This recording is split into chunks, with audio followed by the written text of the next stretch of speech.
I thought the lesson wasn't ratios and not real good with math, but I was working on it. And I got back and looked at that teacher edition. I taught the whole lesson wrong.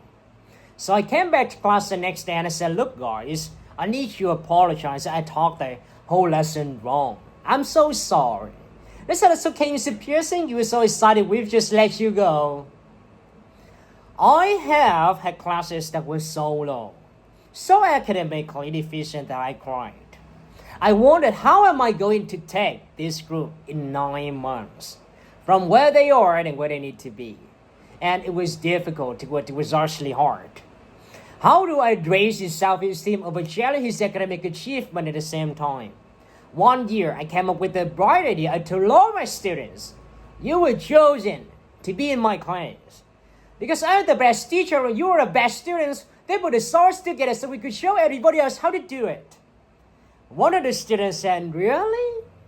I said, really? We had to show the other classes how to do it. So when we walk down the hall, people would notice us. So you can't make noise, you just tap it straight. And I gave them a saying to say, I am somebody. I was somebody when I came. I'll be a better somebody when I leave. I am powerful and I'm strong. I deserve the education I get here. I have things to be able to impress and places to go. And they said, yeah. You say, Lord, if it starts to be a part of you. And so, I gave a quiz, 20 questions. Student missed 18. I put a +2 in his paper and a big smiley face. He said, Mr. Pearson, is this an F? I said, yes. He said, then why'd you put a smiley face? I said, because you're on a roll. You got 2 right, you didn't miss some more. I said, when we review this, won't you do better? He said, yes, ma'am, I can do better. You see, -18 looks a lot like for you. +2 said, oh, not bad. 4 years, I watched my mother take the time at recess to review.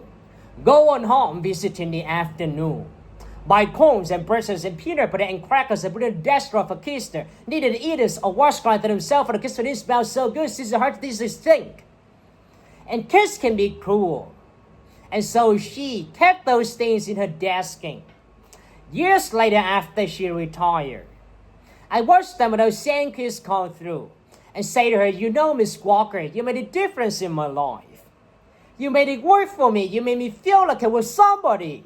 When I am new, at the bottom, I wasn't. And I just want to say what I'm becoming. When my mama died 2 years ago at 92, there were so many former students in her field. It brought tears to my eyes, not because she was gone, but because she left the legacy of relationships that could never disappear. Can we stand to have more relationships? Absolutely. Would you like all your children? Of course not. And you know your toughest good are never absent. Never. You won't come on and the top question for a reason is the connection is there. Relationships. And when you won't come on, the key is they can never, ever know it. So teachers become great actors and great actresses, and we come to the world when we don't feel like it, and we listen to policies that doesn't make sense, and we teach anyway. We teach anyway because that's what we do. Teaching and learning should bring joy. How powerful would the world be if we had kids too, who were not afraid to take risks, who were not afraid to think, and were the champion? Every child deserves the champion and adult who will never give up on them, who understands the power of connection and insists that they become the best that they can possibly be. Is this job tough? You betcha. Oh, guy, you betcha. But it is not impossible. We can do this. We are educated. We are born to make a difference. Thank you so much.